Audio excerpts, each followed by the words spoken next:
Bhatti. Thank you, Madam Deputy Speaker, and what a privilege it is to follow that powerful speech from the member from Knowsley, and also the member for Bolsover. Clearly two very formidable parliamentarians, and it's a privilege to be in the same debate as them.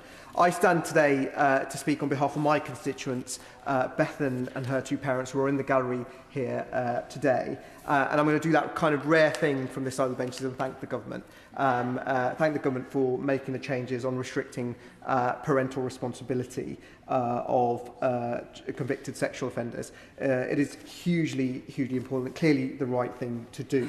And just by background, my constituents, Bethan, who were covered by the BBC in her story, when she learned that her ex-husband had been convicted of some of the most serious child sex offences you can think of, he still retained responsibility of having access to her child. And I'm sure it's not lost on parliamentarians across this House that in those instances, those paedophiles, those sexual offenders, that is the last bit of coercive control and toxic control that they retain.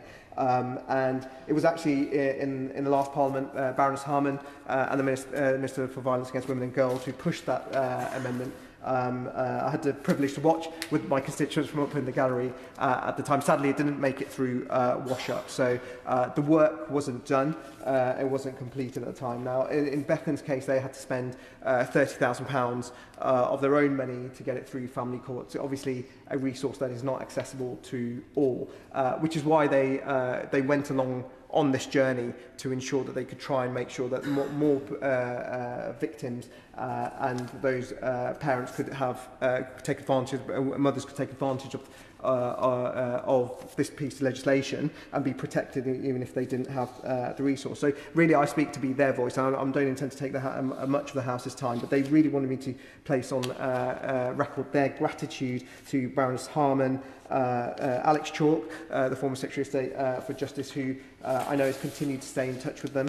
While there was a bit of work to be done, and I'm pleased that we've got there on the report stage, they also wanted me to place on record their thanks to Laura Farris, the Minister, both Ministers indeed, who are in their place, and the Justice Secretary, because they really have protected vulnerable mothers and innocent children and spared them from excruciating distress. So while I do place on record my gratitude, it would be remiss of me not to ask a couple of questions, but it is from Bethan and her parents, because they did query around the restriction to 4 years. The sexual harm prevention orders, I believe they come in from a 2.5-year sentence. So if there's some clarity, the Minister might be able to give on that and update us.